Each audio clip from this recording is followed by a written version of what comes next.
to be. You'll probably stay there over the weekend, just so you're aware. Are there any requests for bill hearings before we get into our other hearing today? Any requests for bill introduction? Last call. Any requests for bill introduction? Seeing none, we will move on.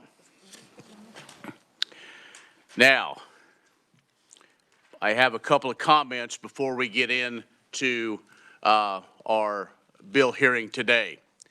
And those of you that have not been in my committee, in our committee, you're not necessarily in for a treat, but I'm not going to scold you, but I'm going to tell you. I'm firm but fair. The decision to hold this hearing today was mine and mine alone. There is no malfeasance, there is no kick, there is no nothing. Simply a matter of there has been a challenge in getting bills to the proper procedure. And yes, we follow procedure. We had a change in software that made it difficult to get it because this has been in the works. This was introduced in a timely manner. The reason why it showed up as an informational hearing to begin with, because our rules say that we cannot put a hearing on a bill that does not have a number. And that is why. I do apologize if some of you think that this happened way too quickly. It was not my intention. There is no maliciousness. This will go through the procedures. Today is Wednesday. We will work this bill on Monday. Those that have cares and concerns that decide to not mention those today, you can sure send them to my state email address. We can put them in the formal record. That's fine. We want to make sure that everybody has an opportunity to be heard today. And at the end, if you're not on this list and it's not past 7 o'clock at night, no, I'm just kidding, that you will get an opportunity to be heard. So with that being said, I hope that it's clear that we will. Now, we do have a long list. I would like for everybody to keep their comments around that 5-minute mark. What we will do is we will hear our proponents and then take questions, committee, from those proponents. So if you have a question for someone in specific, then I'll call upon you and you can ask to the individual or to someone on the committee. Same thing for the opponents, and it looks like right now we have no one neutral for House Bill 2476. We thank Representative Roth. Sorry, this should be intriguing enough that you went around for the legislature, that you get treats at 3:30 in the afternoon. It's much like my granddaughter who's in kindergarten gets a treat before. And Seminoles tomorrow, maybe, but since we're not going to have committee, by the way, we canceled the committee. And I'll pass that down to Representative Seibert. So, but we have that. So think about it. You have till June the 1st to file for a position in the Kansas legislature. So with that, we will open the hearing on House Bill 2476. That is permitting federal pesticide warning and labeling requirements to satisfy any state pesticide warning or labeling requirements. Is the quick overview. And to get more of a full overview, we call on our reviser, Kyle Hamilton.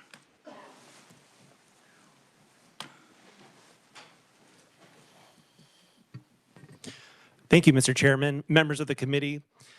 Section 1 of the bill would permit pesticides that meet the following criteria to satisfy any health or safety warning or labeling requirements under state statutory or common law. The pesticide must be registered pursuant to the applicable state or federal law, and the pesticide's label must be consistent with either the most recent human health assessment performed under federal pesticide laws or the federal carcinogenicity classification for the pesticide. With limited exceptions, federal law requires pesticides to be registered with the EPA before distribution or sale. Manufacturers must also follow extensive federal labeling requirements. Federal law prohibits states from imposing additional or different labeling requirements. And my apologies, I was a bit late getting my brief to the committee assistant, but it includes some links to the relevant federal laws and some of the standards for those required assessments for labels. House Bill 2476 would become effective upon publication in the statute book. And with that, I'd be happy to take any preliminary questions. Questions for Advisor Hamilton? Seeing none, thank you. Be available if we run into a pinch. All right. And for a fiscal note, we call on researcher Walter Schmidt. Thank you, Mr. Chair. Walter Schmidt with KLRD. According to the fiscal note, the Kansas Department of Agriculture indicates that the enactment of the bill would not have a fiscal effect on its operations. Very good. Any questions for Walter? Seeing none, we'll proceed. We will start with proponents for House Bill 2476. And first up, we'll call on Randy Stuckey. Good afternoon, Mr. Yep. Good afternoon, Mr. Chairman, members of the committee, and it's 2026 and my first time appearing before the committee, but it's great to see everyone again, and especially some of the new faces to the committee. So welcome to House Agriculture. So a bill that is really not as controversial, I think, or as complicated as it might have appeared in some recent tweets that came out, or some messaging that was unfortunate, I thought. It may look like a jumbled legal mess on paper, but to be clear, the Kansas Supreme Court has spoken on this issue, and specifically and narrowly this issue is the U.S. EPA, under the Federal Fungicide, Insecticide, and Rodenticide Act, or FIFRA, the federal government, for a long time now, has preempted the field, and they've controlled the field of approving, testing, approving, registering, and then allowing use of herbicides and pesticides and insecticides commercially in the United States. Okay, that's the ground rules.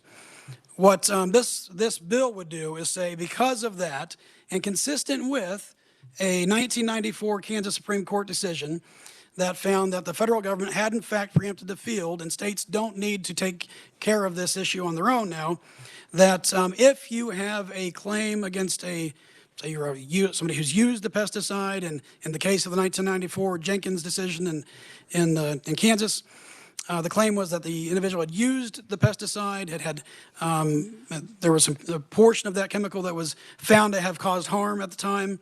Okay, so the claim was that they were harmed by the pesticide. The second claim then was that there had been a failure to warn them of that potential harm on the label. This label that had also been approved by the EPA. So the court found that because the EPA initially approves the label, the product and its label, that it was improper and it was outside the jurisdiction of the Kansas Supreme Court to consider a failure to adequately label of a potential harm. And that's all we're talking about here in this bill, that we lift that decision, the contents of the substance of the decision, place it in Kansas law, so that everyone knows, is on notice, that if you have a claim against a manufacturer, a wholesaler, a retailer, or even a farmer who happens to employ somebody that applied the pesticide, if there's a claim against one of those individuals, that claim of a failure to warn of a potential harm of the chemical needs to be brought in federal district court. Why? Because the court says that the federal government has preempted this area of law. It's a matter of law. Okay, so what are we doing here? If it's already in case law, what are we doing here today? Well, these types of cases, both the potential harm and a tag-along claim of failure to warn, which is what this covers, those suits have been brought by the thousands across the United States, because that's where the deep pockets are, and that's the flavor of the day of the lawsuits. Injured by a truck, need a check, get a check, need a wreck, these kind of lawsuits. So we want to cut this animal off before it heads to Kansas. We want to make sure that Kansas is open for business, it's open for agriculture. If you want to bring these suits, you can do so, but you have to do it in the federal courts. Also, nothing in this bill says that you can't bring in Kansas a product liability case. If you are in fact claiming that you've been injured by a pesticide product, you can still bring that case in Kansas, regardless of this bill. Now, it's unfortunate that we're hearing outside of the hearing room today of claims that this bill does this and that. It does not. This is a labeling bill. If you want a claim against the label for failure to adequately warn, the Kansas Supreme Court has already made a decision back in 1994 that that claim needs to be brought in federal district court. This bill codifies that in Kansas statute. We want to pass this bill to make sure that we put everybody on notice that this is in fact the law of the land, and that if you have those suits, you want to bring those suits, you do that appropriately in federal district court. And that's the nuts and bolts of the law. That's the black and white letter, and it's nothing more than that. So, Mr. Chairman, I hope that you're able to follow along with what I had to say, and would certainly stand to ask any or answer any questions that the committee might have. All right, very good. Thank you. Also, before we go, I'm not sure how long they'll stay here. We do have a group of tomorrow's ag leaders with the Kansas Agribusiness Council, so thank you for being here. I know you've had a busy couple of days, so thank you for sticking around to be part of committee today. So we will continue on. Up next is Doug Biswell. Welcome to committee.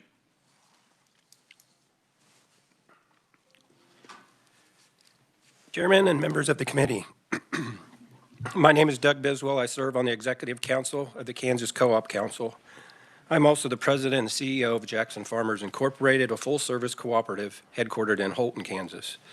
We serve farmers across northeast Kansas by providing pesticides and other crop protection products essential to modern agriculture.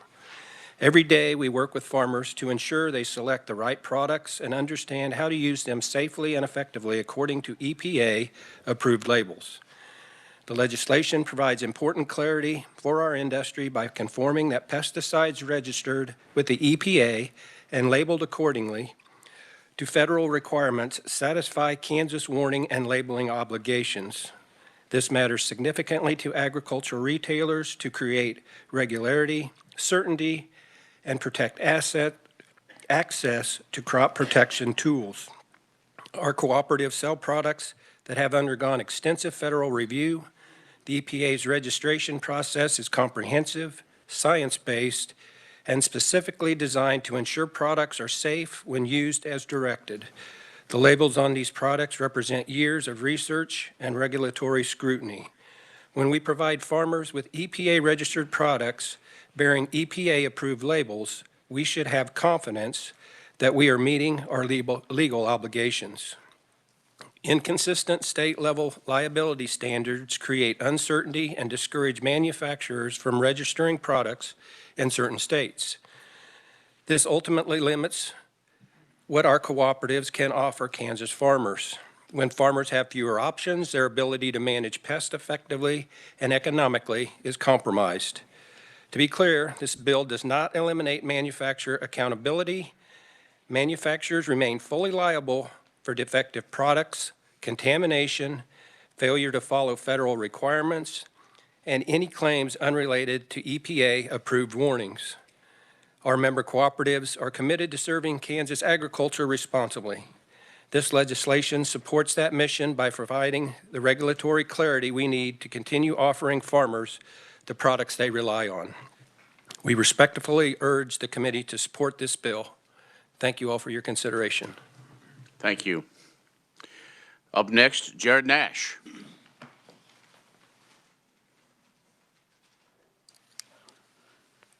Chairman and members of the committee, my name is Jared Nash. I serve as first vice president of the Kansas Soybean Association. I farm in Lebec County near Parsons, where my family has farmed for generations, raising soybeans, wheat, corn, and cattle. I appreciate this opportunity to testify in support of this legislation.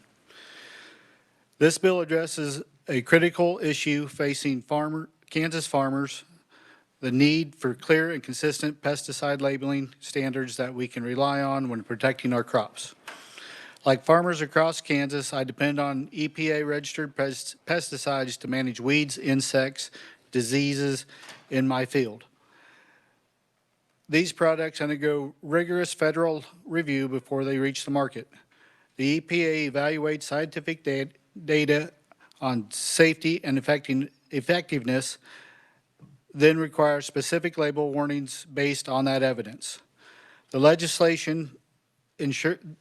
legislation ensures that when a pesticide meets federal registration and labeling requirements, those standards satisfy Kansas law.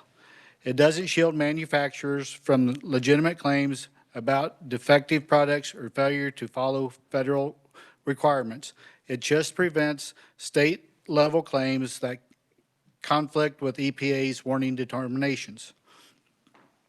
For farmers, regulatory certainty matters. We need confidence that the products we are legally purchasing and applying according to label directions won't expose us or our suppliers to unpredictable litigation. This uncertainty makes manufacturers hesitant to register products in our state, which limits our tools for responsible crop production. The federal pesticide regulation exists specifically to create uniform, science-based standards across all states. This bill respects that framework while preserving farmers' access to crop protection tools that have already been thoroughly vetted by regulators. I urge the committee to support this legislation and appreciate your considerations. Thank you. Thank you. Up next, Steve Hitchcock.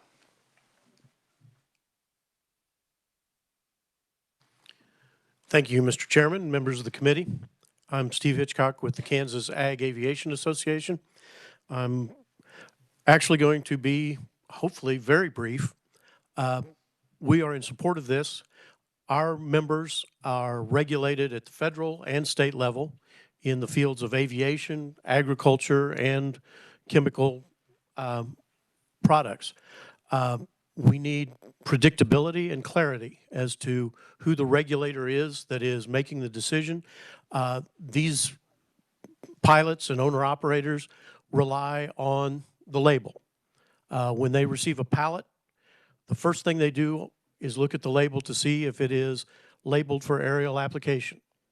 If it isn't, it goes back on the pallet and gets shipped back to the source of the product. Then they break down the label in such a way to understand their role and the challenges that may go along with that. At every state meeting and every national meeting of aerial applicators, the label is the key point of discussion.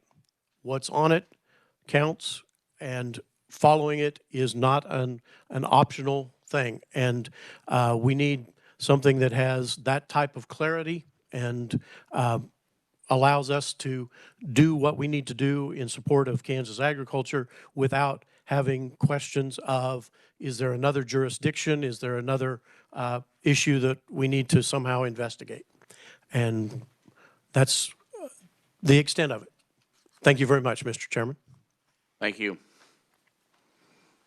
Up next, Eric Stafford.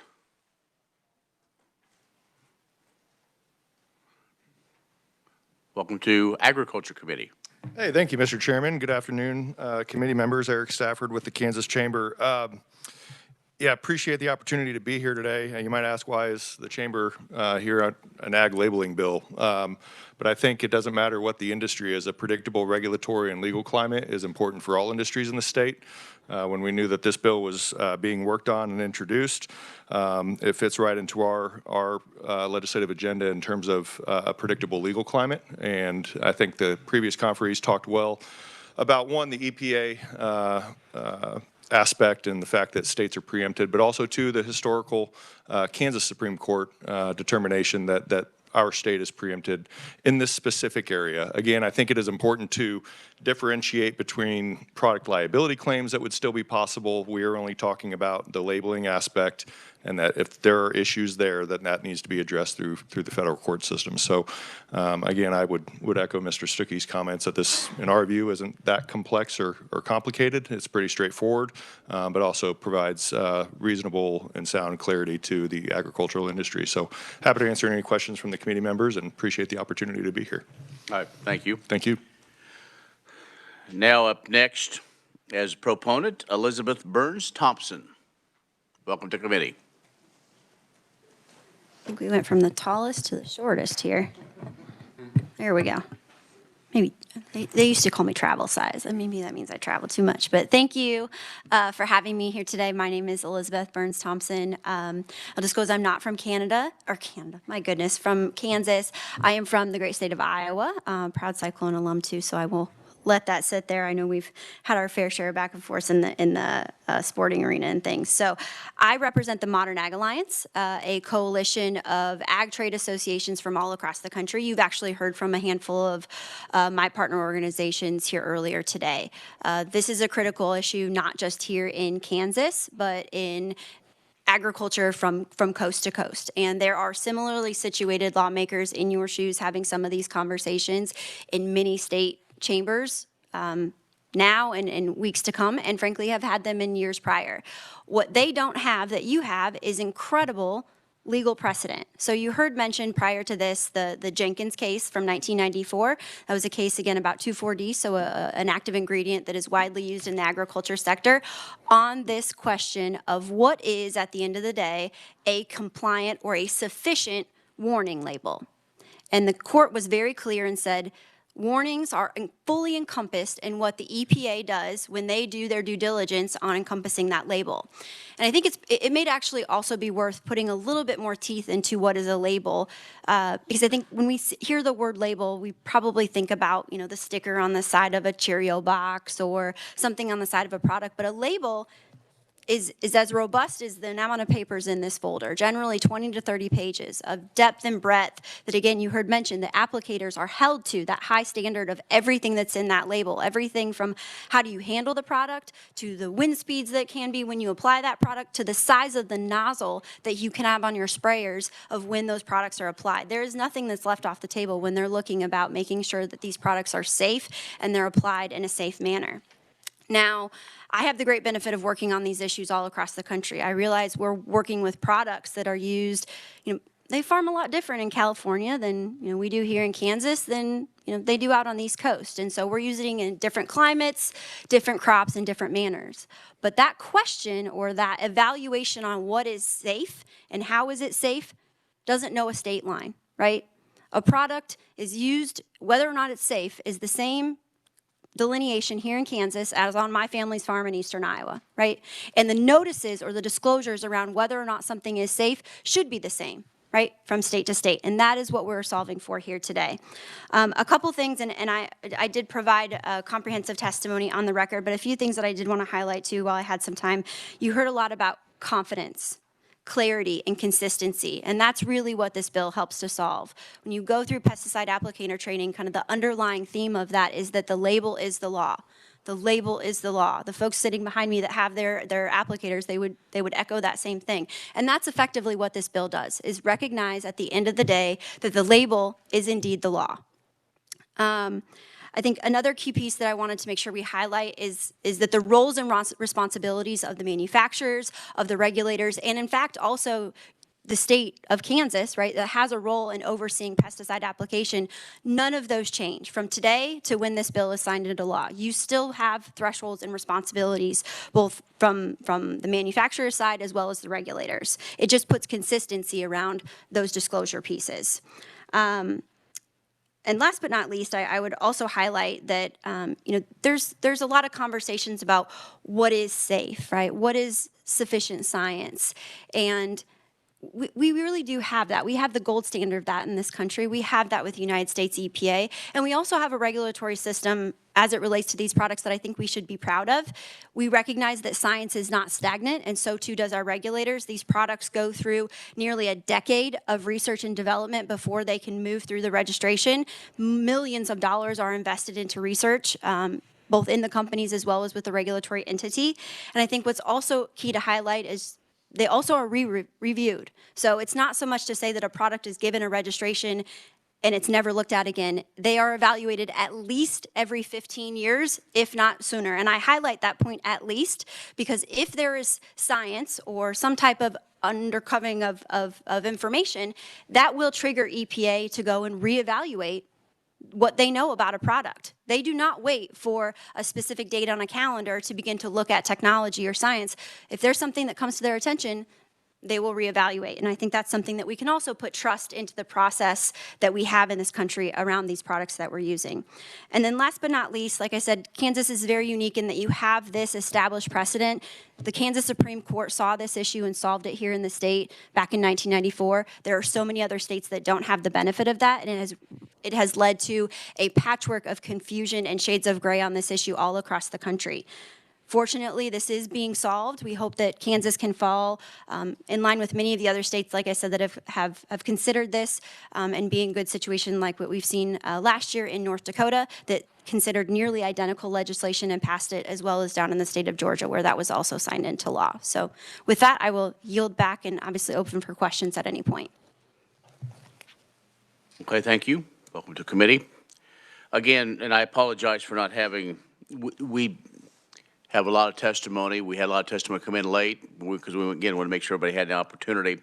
So we didn't necessarily say what groups they're representing. Randy Stuckey, Kansas Agribusiness, Doug Biswell from the Co-op Council, Jared Nash from Kansas Soybeans, Steve Hitchcock from the Aerial Applicators, Eric Stafford from Kansas Chamber, Elizabeth Burns-Thompson from the Ag Alliance. We also have written testimony from Claudia Hissong from Kansas Farm Bureau, Aaron Papalka from Kansas Livestock Association, Josh Rowe from the Kansas Corn Growers, and Brian Yunker from Kansas Grain Sorghum. So at this time, do we have questions? Representative Fairchild.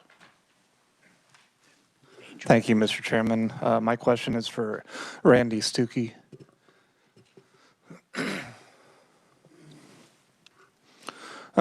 You mentioned in your testimony that this bill just deals with product labeling claims and not with product liability claims. So my question is just, would the product liability claims, would they go to state court, or would they also be in federal court, just like the product labeling claims? Yeah, very good, Mr. Chairman. You're right. The claims can be brought either currently in federal or state court, and that would not change. Representative Rozier. Thank you, Mr. Chair. I have two questions for Ms. Burns-Thompson. Thank you. My first question would be, without speaking on behalf of the EPA, because you cannot, can you answer to me whether the EPA would take issue with the added language or an approved language? Maybe help me understand if they have issue with the bill language that we are doing here today, or the... No, if we were to have added language on top of their labeling. So it's actually a very good question. So there is within the governing statute that you heard mentioned earlier, right? FIFRA, that Federal Insecticide, Fungicide, and Rodenticide Act. That is the governing statute that drives the activity that EPA does as the regulator, right? There is a piece within FIFRA that says that states shall not, I should have it handy here, but shall not have a labeling requirement that is in conflict with or different than what the EPA approves as part of that label. That term right there has been the subject of dozens, if not hundreds, of lawsuits of what is conflict of and different from. So I would argue that that would be maybe clearer to Joe Publix, but lawyers can make things pretty complicated. Sure. Mr. Chair, may I ask an additional question? My second question is also for you. Can you talk to me about why the uniformity of labels across the states would matter? I think a great example is my own lived experience, right? My father uses these products on our farm. I think he is deserving of the same level of notice and disclosure that farmers in this state have, and farmers in Kansas and California and Florida and everywhere in between. Safety does not know state lines. That's something that's uniform. Again, we might use it on different crops, we might use it in different manners, but whether or not the underlying product itself is safe is a uniform evaluation, it's a uniform determination, and so it would make sense that the disclosures around that should also be uniform. Okay. Thank you for your comprehensive testimony. Thank you, Mr. Chair. Representative Blex. Thank you, Mr. Chair. And Elizabeth, you can stay up if you would, please. Can you tell me, thank you for all of your testimony, can you tell me if we do not approve this bill, and would the federal label that EPA is currently doing, would Kansas farmers be able to buy Roundup based on a federal label, or would it have to be a separate Kansas label? Ooh, good question. So the label itself is approved by EPA, and then the state is delegated with the authority of looking of also you register a product both at the federal level and the state. A company may choose not to register something in every state.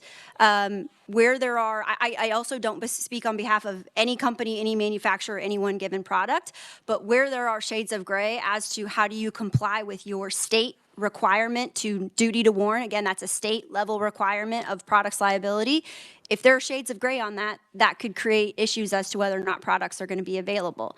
To bring it maybe a bit more macro, to paint you a picture of what these manufacturers and what agriculture is facing right now, and this could happen in any business, right? So I'll make it general. You have a business that is following the letter of the law, right? They are doing what they are told they should do. They are being sued. A jury is telling them that they should do something differently. On the other side of the coin, you have the regulator that says, you can't do it that way. And in fact, if you do, in this case, change your label, your product is misbranded, and if you are misbranded, that product is no longer eligible for sale. That is why you're hearing from so many farmers here, because no business is going to be compliant with the law and continue to get sued. It's a hamster wheel, catch-22, whatever you want to call it. That's the predicament we sit in here, and that's what we're trying to solve for. Thank you, Mr. Chair. Thank you for that. Other questions for the proponents? Seeing none, is there anyone else in the audience that wishes to testify as a proponent of House Bill 2476? Seeing none, we will move on now to the opponents. And first up is Nick Levidowski, Kansas Farmers Union. Welcome back to committee, Nick. Thank you, Mr. Chairman, and thank you for answering my text message at 9 o'clock last night. Appreciate that. Thank you to the committee as well for the opportunity to provide testimony in opposition to this bill. We've been around since 1907, Farmers Union has, and I want to highlight this especially. We work to protect and enhance the economic interest and quality of life for family farmers, ranchers, and their communities. Protecting family farmers and ranchers. That's why I'm here today, to talk about that. And I know that there's some things that you'll read in my testimony that probably don't fit this bill. And I didn't have the time that I needed to do that. And you addressed that already. Thank you, Mr. Chairman.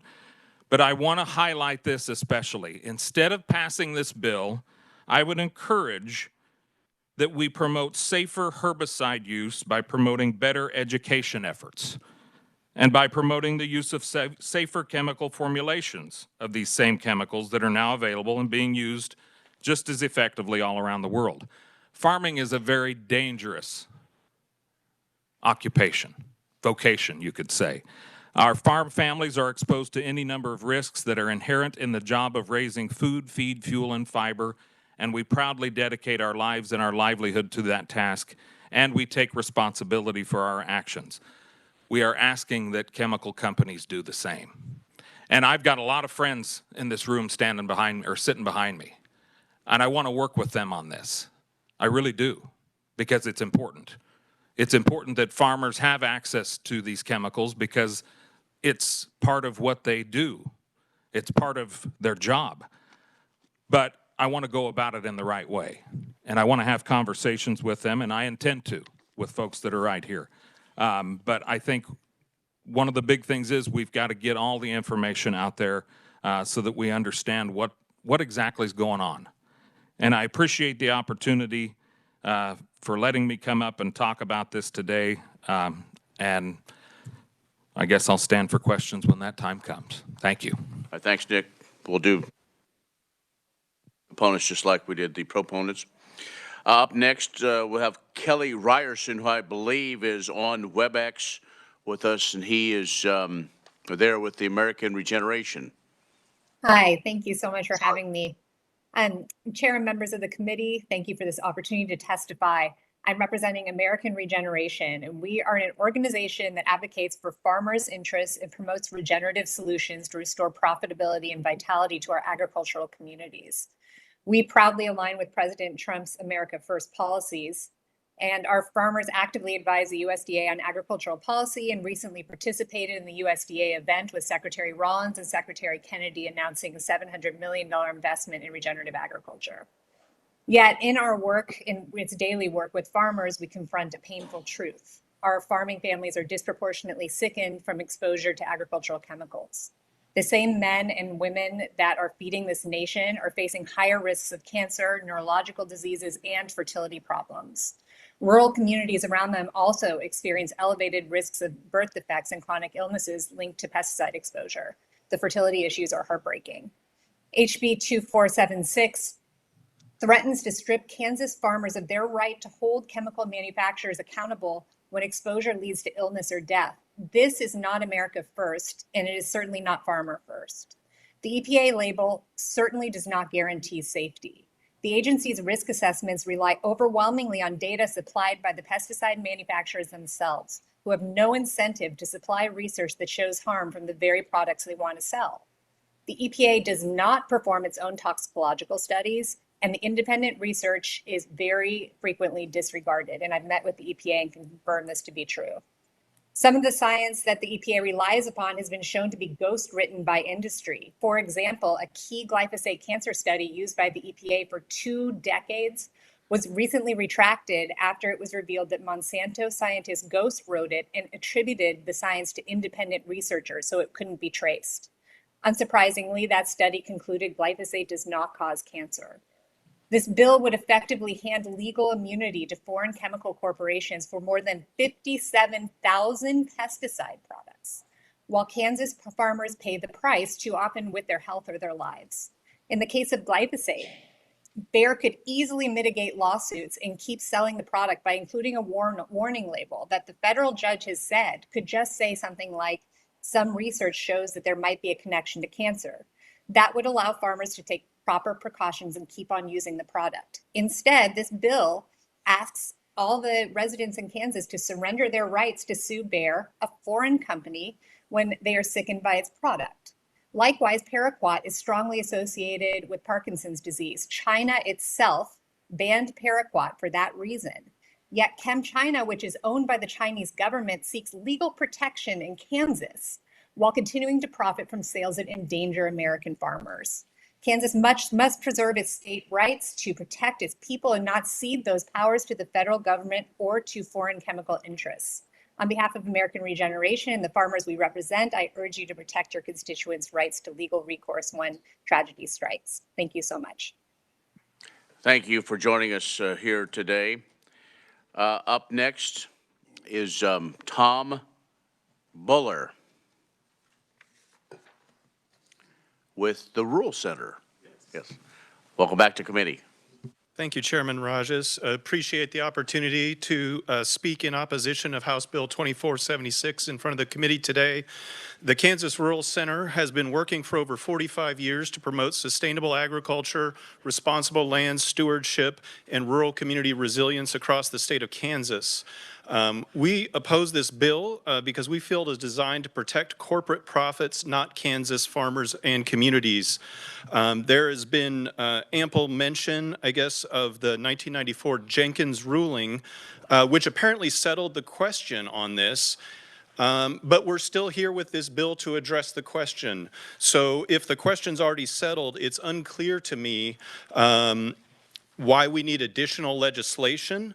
And I think that this really is about trying to shield that liability for corporations from harms that may occur to Kansas communities, Kansas farmers, and Kansas families.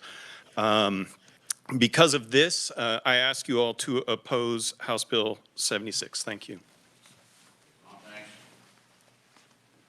Thank you. Up next, we have Patrick Ross with Sierra Club. Is that correct? Sort of, yeah. I'm here on my own behalf. Okay. But I just sort of listed that. This is my first sort of foray into this committee here. First time testifying here. You're fine. Just relax. You'll be fine. Go ahead. Okay. Thank you. Yeah. But yeah, I wanted to come here and kind of give a general public perspective on this. I had a friend reach out to me today sort of making me aware of the issue. I don't know all the facts. I'm not a farmer. I'm a filmmaker. I'm one of those hippies from Lawrence you've been warned about.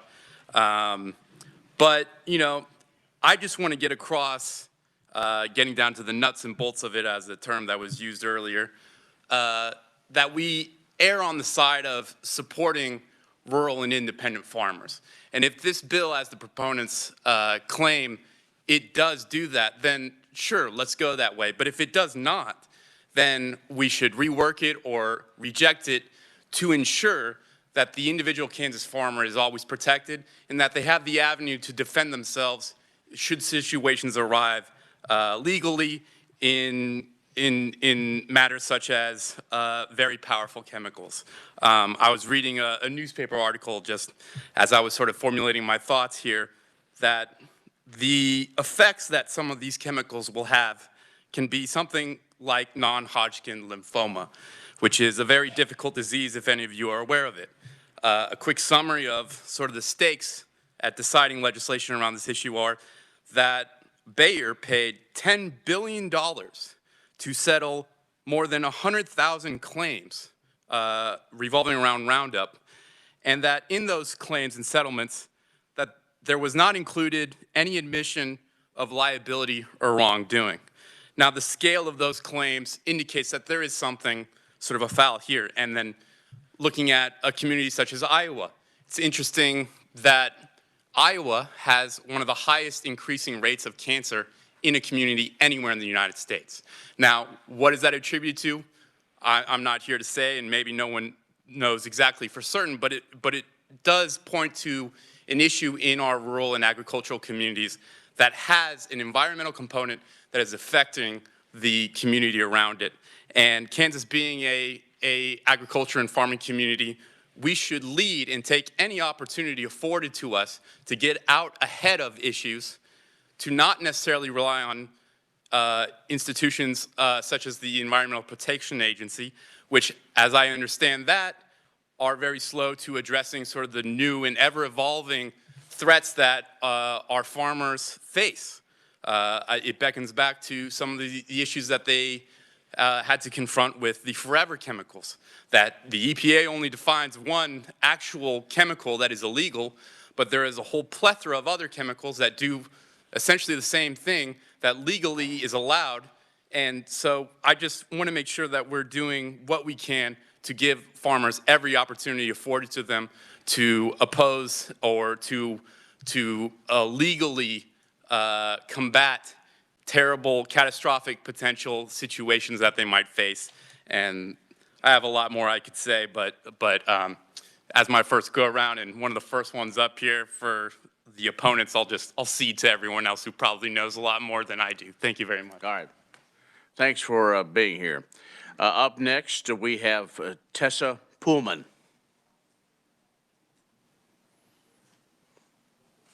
Or we don't. Tessa Pullman. If not, we will put the. Does he have anybody online? No, it shouldn't be. Okay, we do have her. We do have her testimony committee. She is a citizen, and now Zach Pastora. Speaking for Sierra Club? Yes. All right. Go over Thank the committee. you. Yep. Thank you, Chairman, members of the committee. I'm Zach Pastora, proud lobbyist now, my 15th session for the Kansas chapter of Sierra Club, and a new state director for the Sierra Club, first employee in our 50-year history. So honored to be before you, and many of you I've worked with in the past. I promise accurate information, partnership, and constituent support on all environmental issues.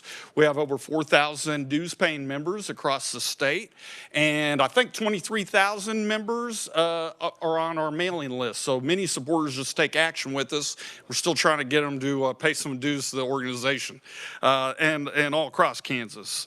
We're here today because obviously we're deeply concerned about the environment. The great outdoors of Kansas is one of the longest ongoing grassroots organizations dedicated to the environment. But we're here about this bill because we've long been concerned with pesticide use and the harmful effects to not just people, but to the environment. And I'll kind of revisit that at the end of my comments here today. But we stand opposed to this bill because, one, if it does need clarification that some of these product liability claims against the manufacturer need to be in federal court and not Kansas court, then let's put that in the law that's before you. Let's put that as a proposal. I'm not sure I'm buying this idea that this is simply just to clarify that state statute needs to match the federal labeling law. And I'll tell you why. Because it's already in Kansas law. Okay, KSA section 2205, subsection C, already allows for uniformity in the law between states and federal government.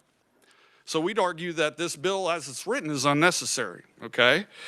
And if there does need more clarification, then let's go ahead and put that in simple terms as the proponent offered and make sure that we specifically include this does not shield manufacturers from liability from their products to Kansans, and that they have recourse. Okay, so let's be a little bit more clear about the bill. If we do indeed think this is a bill worth passing, we'd say it's not because it's unnecessary, because we're already aligned with federal labeling laws. Prove to us that Kansas labeling laws are different than federal labeling laws.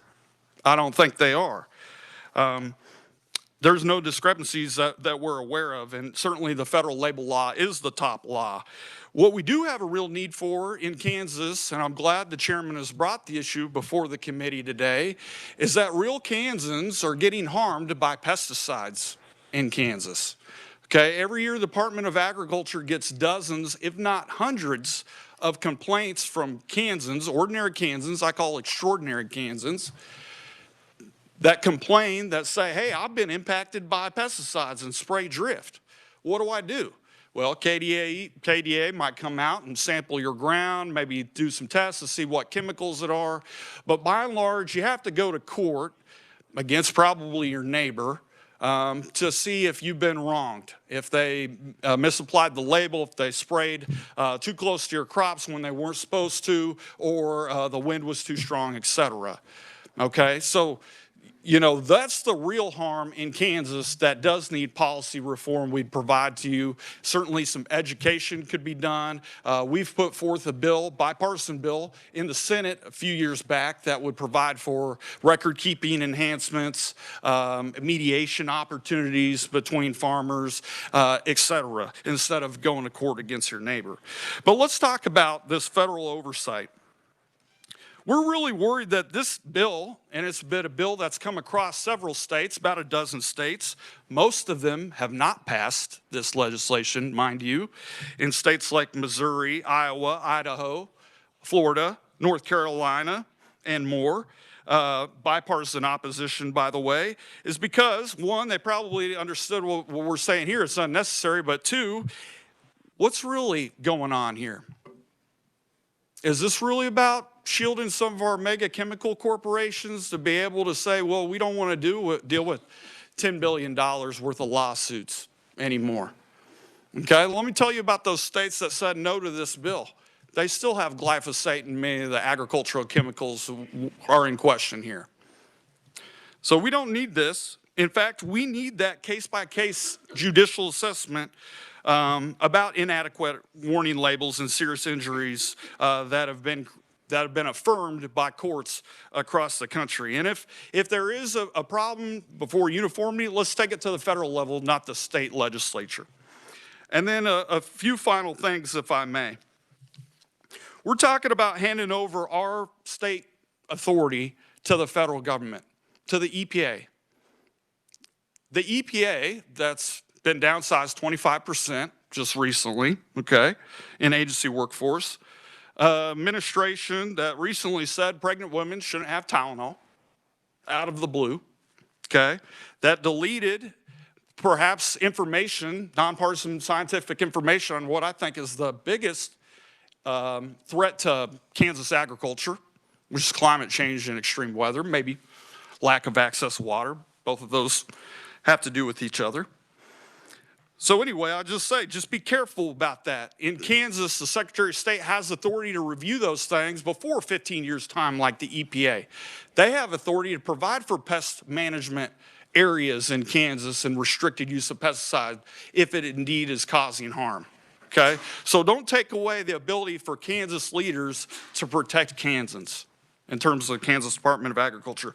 Last thing I'll say, Chairman, if I may. Let's recall the history of pesticides in our country and think about what we were, well, 50 years or more ago with the predominant pesticide at that time. And I can't even pronounce it. Let me just say DDT. Okay, dichloro, diphenyl, trichloroethane, right? We saw, and it similar situation. Agriculture industry, government said, well, we're not sure this is a big problem. It's safe. It's a modern pesticide, insecticide. We'll be fine. And then we continue to have science, citizen scientists like Rachel Carson in Silent Spring, and others that saw, hey, these robins dropping out of the trees dead on the ground, or the thinning of the shells of our eagles. We got to do something about that.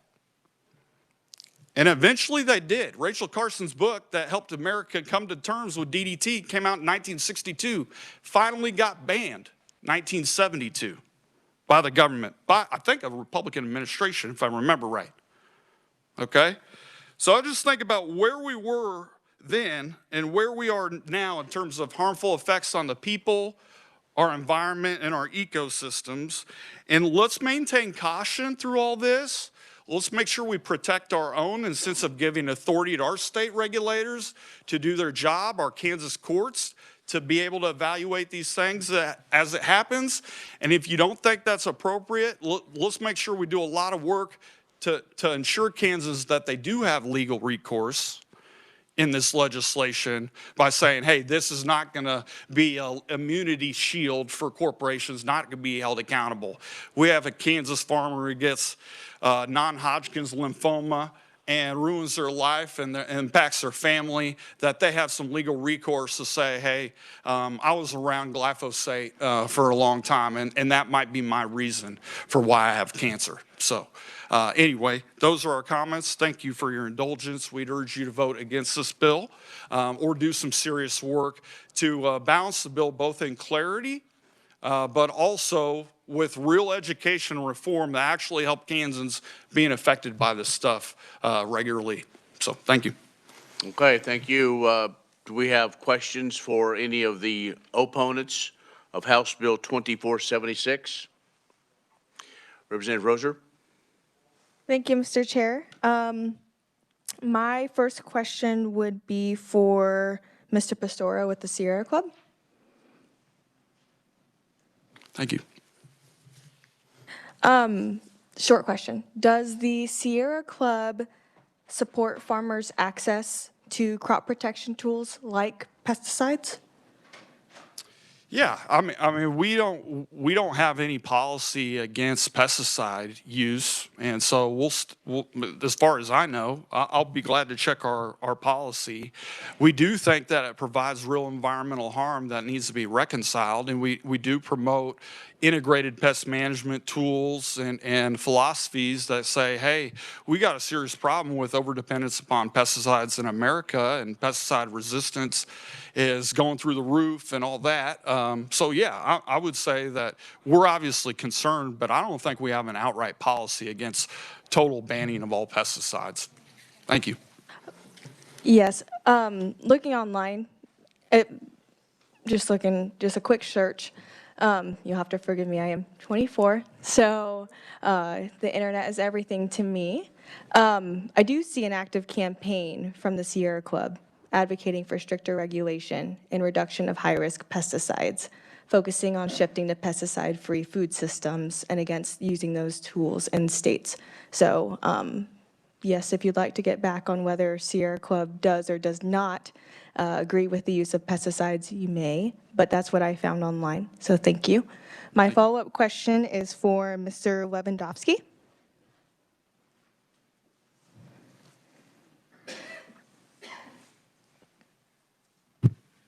Yes. Thank you for joining us in committee. You bet. I wanted to ask you if you referenced some of the case law in your testimony. Do you believe that there's any harm done in codifying state case law if it aligns with federal preemption? I don't see any harm in codifying law, but I would like to note that this case came from 1994. That was 32 years ago. Oh, sure, yeah, before I was born. Yeah, I was 8 years old. Why haven't we done something since then, in that time? If it was necessary, then by all means, we should have done something in that 30-plus year time frame. Why now, I think, is the question. Okay. Mr. Chair, may I ask him a follow-up question? You got one more, and then we'll go, and then if you got more, we'll come back. Go ahead. I just have one more. It's fine. Okay. Do you feel that farmers should have access to technology like pesticides? Absolutely. Yeah, I think I made that comment earlier that, yeah, they should have access to it. Okay. Thank you, Mr. Chair. Yeah, thank you. Representative Schlingensieben? This is a new issue for me, so I apologize if what I'm trying to do is understand a little bit what's going on here. I've talked to some of you already, but as long as I've been on this committee, Kansas has always tried to maintain its independence with regard to the EPA in almost every single issue that we have discussed here. And I find it just interesting to note that now the EPA is all of a sudden the gold standard for what we're going to do in this state. I think that Ms. Burns-Thompson said it very well when she spoke about trust. Unfortunately, we live in a time when trust with regard to the EPA or any other federal entity is sadly on the line. And I, too, find it, interesting that we're dealing with this issue since it seems to be clarified in a certain sense. However, if it's true, what Ms. Ryerson said, that the EPA relies on corporate research rather than independent research, if it's true, I'm just saying if it's true, I'm trying to help me understand when we go into questions later and so forth, the kinds of things I'd like you to ask me or tell me about so that I can understand this better. I think it's true. I think farmer health is important, and unfortunately, we live in a society in which where trust is battered, it's often left to the courts to fight these things out, and right or wrong.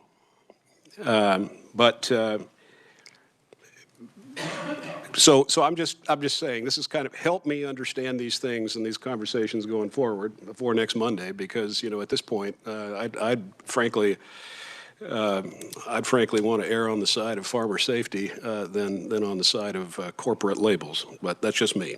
Thank you, Mr. Chairman. Any questions or comments for, yes, Representative Brownlee Page? Thank you, Mr. Chairman.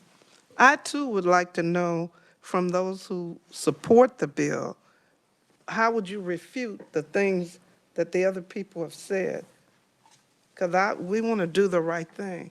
And they've made some statements, you've made some, but how would you refute theirs if someone would like to answer? So with that, yeah, we'll just open up to any question now. That's fine. So whichever one of the proponents wants to address that would be fine.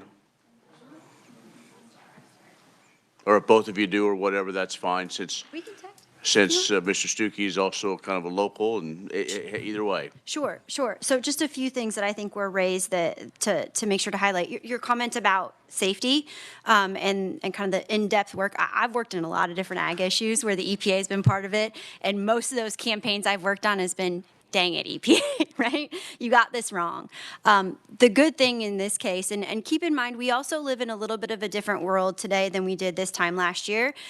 Look at what the Supreme Court has done post-Chevron. That was a pretty big decision about what is the power of administrative agencies versus kind of what latitude they have. We live in a world now where their hands are quite a bit more tied. Right? They don't have the latitude to interpret the way that they did prior to that. So I think that's also a case that's changed. But to your point specifically on safety, the NIH, another federal governmental kind of sub-agency, but the National Institute of Health has actually commissioned a study looking at specifically farmers. I believe most of those farmers were in Iowa and North Carolina, and they followed those farmers for, I believe, 50 years, trying to determine if there was linkages between usage of products and causes and incidences of cancer. And I'm happy to follow up and provide you, as well as other members of the committee, that study and kind of the in-depth, as well as maybe the bullet point version of that. I know you guys are very busy, but to get you some of that detailed work that's been done maybe with EPA or other agencies that are in that scientific sector looking at it.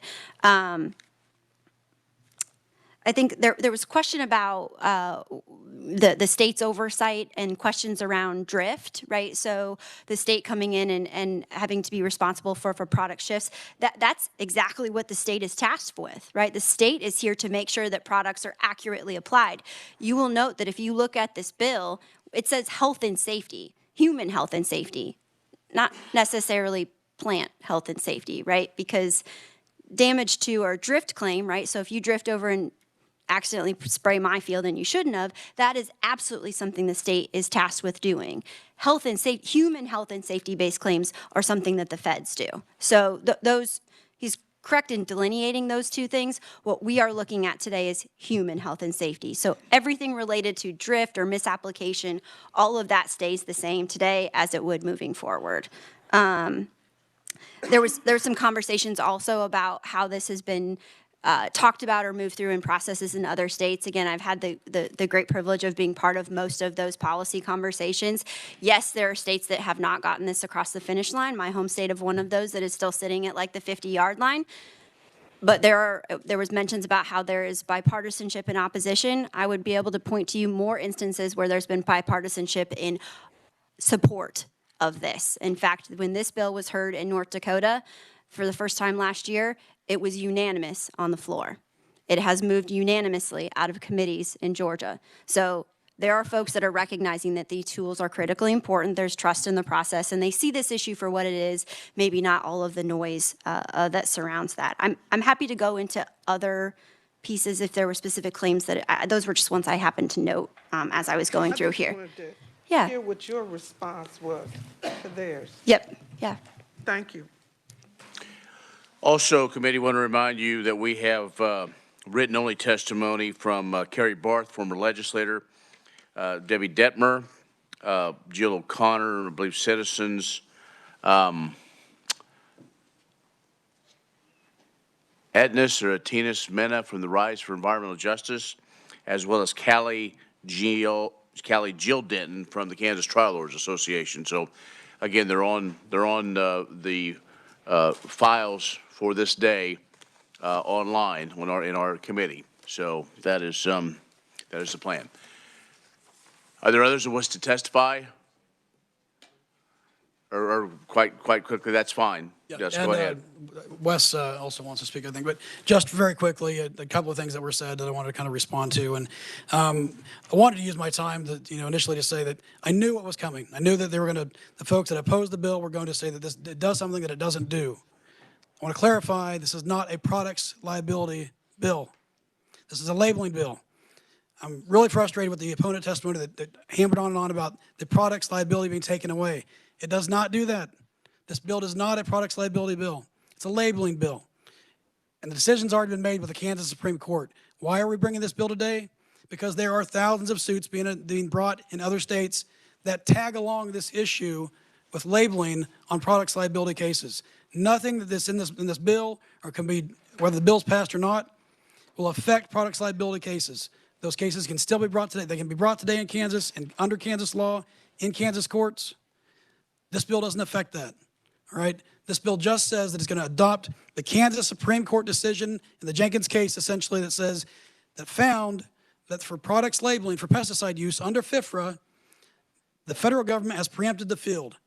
So whether or not this bill is adopted by this committee and then the legislature, that is the law of the state of Kansas. What we don't want to have happen is that we can't have agriculture, production agriculture in Kansas because the trial bar comes in and brings these suits in the state as they have done in other states. Now, that is what we're trying to protect against with this bill by lifting that decision and putting it clearly in Kansas statute. This is not a products liability case. I would discount all of that testimony from the opponents of the bill that they hammered on about the products liability. This is not a products liability case. This is a labeling bill. That's all this is and does. All right, and hang on just a second.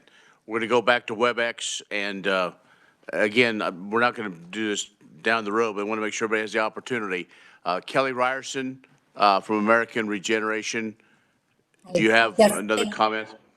I do. I just wanted to make a comment, first of all, to make you aware that today, actually, Tennessee withdrew their similar bill because they were concerned that it indeed is a liability shield. So that did not pass in that state. It also has had trouble passing in several other states aside from Georgia and North Dakota. And back also to this, the recent claim that this is not a liability shield, that is false. It is a liability shield, and what it does, and Bear has tried to do this also in the courtroom, is give federal preemption to the EPA so that they can hide behind the EPA's label and not get sued, to get out of this situation where their stock price is crashing. I think Kansas needs to figure out a way that our farmers can continue to use these very important tools without handing away gifts to foreign manufacturers. Thank you so much. Okay. Sir, we're going to give you the last word unless there's something burning, so state your name for committee, please. Yep. Thank you, Mr. Chairman. Wes Spohr, I'm President and CEO at Ag Partners Cooperative. We're a farmer-owned cooperative primarily located in Northeast Kansas.